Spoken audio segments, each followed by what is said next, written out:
রাখতেন। ফিলিস্তিনের মসজিদে আকসার পরিষ্কার করার সৌভাগ্য তিনি অর্জন করলেন এবং সবসময় যখনই সুযোগ পেতেন বাইতুল মাকদাস পরিষ্কার করা শেষ আবার আল্লাহর ইবাদতে তিনি ঝাঁপিয়ে পড়তেন।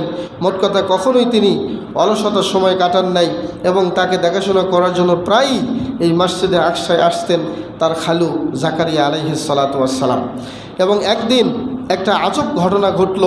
তিনি তার ভাগ্নিকে নিয়মিত দেখতে আসতেন এবং কিছু খাদ্য নিয়ে আসতেন।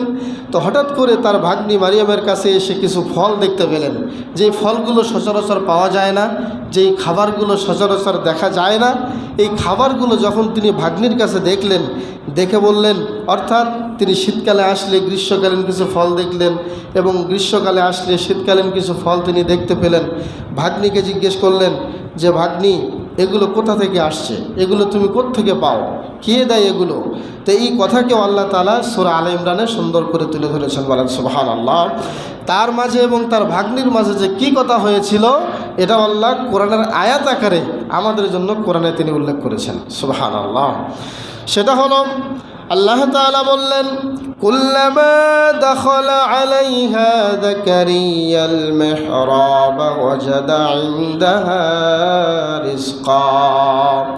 আল্লাহ রাব্বুল আলামিন বললেন, যখন জাকারিয়া আলাইহিস সালাতু ওয়াস সালাম মেহরাবে যখন প্রবেশ করলেন, তার সেই ভাগ্নি মারিয়াম আলাইহিস সালাতু ওয়াস সালামের কাছে তিনি সেখানে গিয়ে কিছু খাবার দেখতে পেলেন।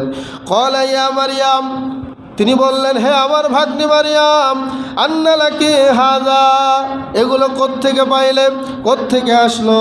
ক্বালাত হুয়া মিন ইনদিল্লাহ, খালু এগুলো হচ্ছে আল্লাহর পক্ষ থেকে। বলেন সুবহানাল্লাহ। আল্লাহ এগুলো আমাকে খাবার দিয়েছেন। কখন দিয়ে গিয়েছেন, কোন দিক দিয়ে আসছে আমি কিছুই জানি না। শুধু এইটুকু জানি আমার কাছে কেউ আসে নাই, কিন্তু ফলগুলো এখানে উপস্থিত আছে এটা আমি দেখতে পেয়েছি। অনেকে না জানাতেই, অনেক সময় না দেখতেই আমি ফলগুলো সামনে পেয়ে যাই। বলেন সুবহানাল্লাহ। এই ফলগুলো একমাত্র আল্লাহর পক্ষ থেকে। তখন তিনি বললেন, ইন্নাল্লাহা ইয়ারযুকু মান ইয়াশাউ বিগাইরি হিসাব, নিশ্চয় আল্লাহ যাকে ইচ্ছা তাকে বিনা হিসাবে রিজিক দিতে পারেন। সুবহানাল্লাহ। এই জাকারিয়া আলাইহিস সালাম